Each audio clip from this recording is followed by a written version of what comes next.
let's start with what should we be doing with kids to make them tougher so that, as they live the world is safer and safer. Mm-hmm. Cars are safer. The death rate for kids has been plummeting for all causes other than suicide, which is going up.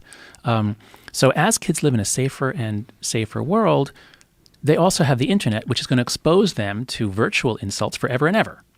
So how are we going to raise kids to be maximally effective in this new 21st century world, which is physically very safe, but virtually unsafe?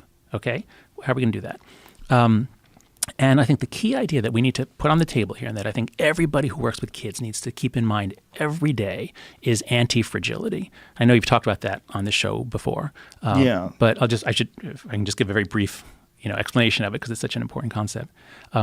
So anti-fragility, a lot of listeners will know, is a word coined by Nassim Taleb, the guy who wrote The Black Swan, because there are certain systems, and I think he was motivated by the collapse of the banking system. So he had predicted the collapse because he said, the banking system is really convoluted and it's never been tested.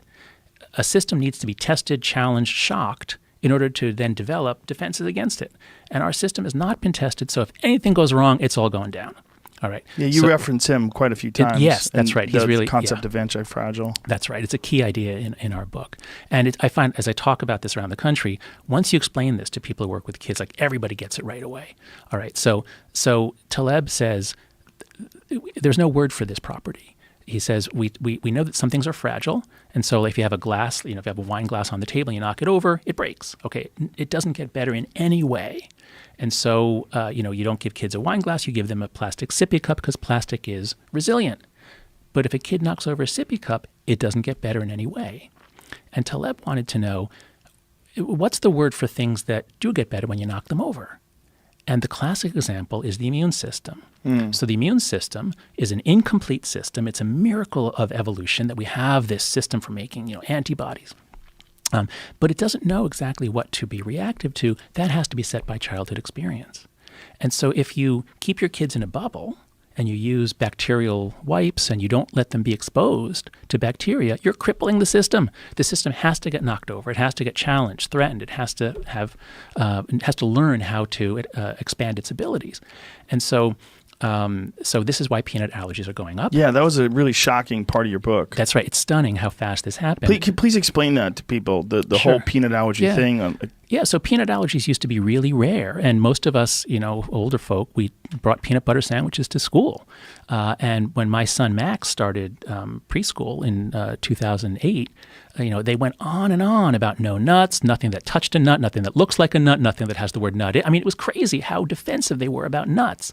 And as we were writing the book, I thought back on that, and I said, wait a second, why, we're freaking out about nuts, and the more we freak out about it, the higher the allergy rate goes. And it turns out there was a study done and published in 2015 where the researchers noticed that the allergy to nuts is only going up in countries that tell pregnant women to avoid nuts. And they thought, well, maybe that's why. And so they did a controlled experiment. They got about 600 women who'd given birth recently and whose kids were at higher risk of an allergy because they had eczema or some other immune system sort of issue. So about 300 of them are told, standard advice, your kid's at risk of a peanut allergy, so you should not eat peanuts while you're lactating and keep peanuts away from your kid. And the other half were told, here is an Israeli snack food. It's a puffed corn with a peanut powder dusting on the outside. Give it to your kids starting at 3 or 4 months, whenever they're ready to eat.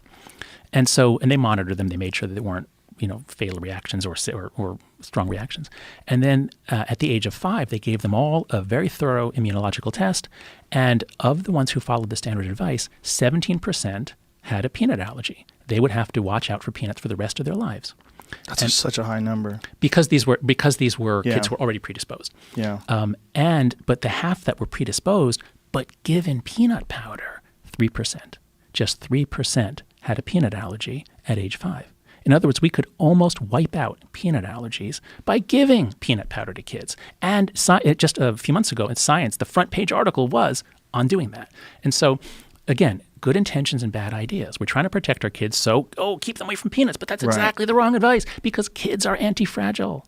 And so we're doing the same thing, Most I think. of them. The real issue is the people that have an actual severe allergy. If that's your child. Yes, but that's what this science article was about, was that exposure therapies are being tested, and they are the most effective. So even with people with extreme allergies? You just have to start slow. So you just give them a very small amount. Exactly. Yeah, because I was on a plane once, and they informed us that they didn't want us to even eat peanuts on the plane because there was someone on the plane that was so allergic that if you eat peanuts and you chew it and it's in the air, it could adversely affect that person. Yeah, and that could well be true. So I have no objection to that. But the reason we got to that point is because we started banning peanuts long ago. So this is one of these, well, I'm not sure if it's a problem of progress, but as we, no, it's not necessarily, but it's an example of anti-fragility. Right. Okay, so now let's bring this to the playground. All right, so when you and I were kids, boys and girls have different social interactions, but boys tease each other, right? Insult each other. You throw around insults, right? Yeah. And that's part of developing to be a boy. Now, if it turns into bullying, like a bunch of kids or one, are after one kid day after day, okay, that's terrible. We have to do something about that. I'm not saying bullying is okay, but as we've cracked down on bullying, and as we've gotten more and more sensitive about harm in general, we're cracking down on any kind of teasing, cruelty, exclusion. So my kids go to New York City public schools, which are generally pretty good. But on the playground, there's a monitor, and the playground monitor, if there's conflict, he comes and checks it out. If a kid is crying, he checks it out. Seems like a good thing to do, but it's like treating kids like they're allergic to peanuts. Yeah. Kids have to have thousands and thousands of conflicts. They have to be exposed to insults and exclusion and teasing. And if you can imagine, if you could keep your daughter in a protective tank where nobody would tease her or insult her or hurt her feelings for 18 years, would you do it? Absolutely not. Yeah, it's not. It's important that they do experience some assholes. They just have to know. But on the flip side, there are certain people that are damaged for the rest of their life by bullies. And like I have a friend, and his brother used to beat him up when they lived together, and it still fucks with him to this day. And he's in his 50s. Yeah, like I think he has a certain level of depression that's directly correlated. That's right. Yeah. I mean, I can't say about your friend, but the research does show that bullying can leave permanent scars. Yeah. So there are a couple things we have to keep our eye on. Kids are anti-fragile, yes, but two things. One is they need challenges that are graded to their level of ability.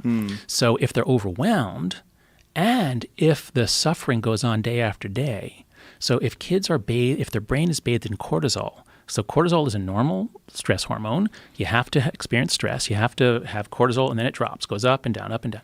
But kids who are raised either in an environment where they're bullied or they're abused at home, they don't have a secure attachment relationship, then they get brain damage. Then you're hurting kids if it's chronic. So I am in no way saying bullying is okay. I know so you got to keep the line. Right. But again, you have to look at each institution. So each school is not thinking, how can we carefully draw the line between bullying and valuable sorts of conflict? No, they're thinking, if we do this, will we get sued? Right. And if we're not really careful at bullying, we're going to get sued. And so let's overreact. Let's go this way. Yeah.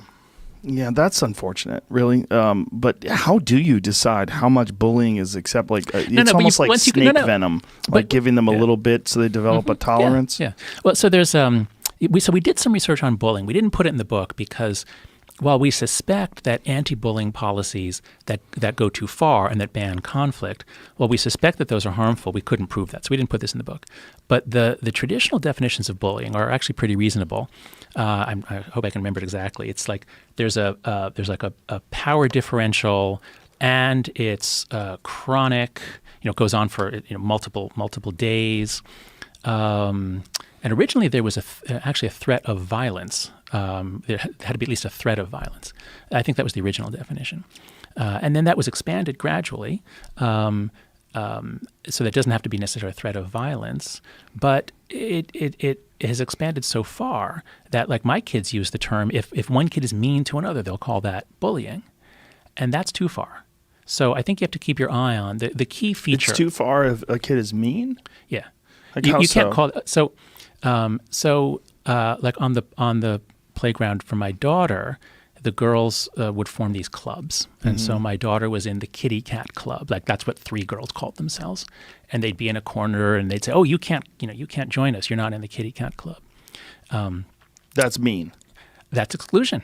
Right. We can't have that. Right. So you'd have to like allow everyone in your group Yeah. because you don't want to be a bully. That's right. That's so why you're saying it goes too far. I don't know they called that bullying, but her teacher had a conversation with them. Now, I don't think she exactly ordered them never exclude. So, I mean, it'd be okay if you use it as a grounds for discussion. But some schools have even tried to discourage the existence of best friends because if you have best friends, you're excluding others. That's hilarious. It is hilarious. But again, if you fail to understand that kids are anti-fragile and you think, oh my, there's a rise of anxiety and depression and girls are cutting themselves at such high rates, we've got to relieve them of stress. Like, no, that's not the right way to go about it.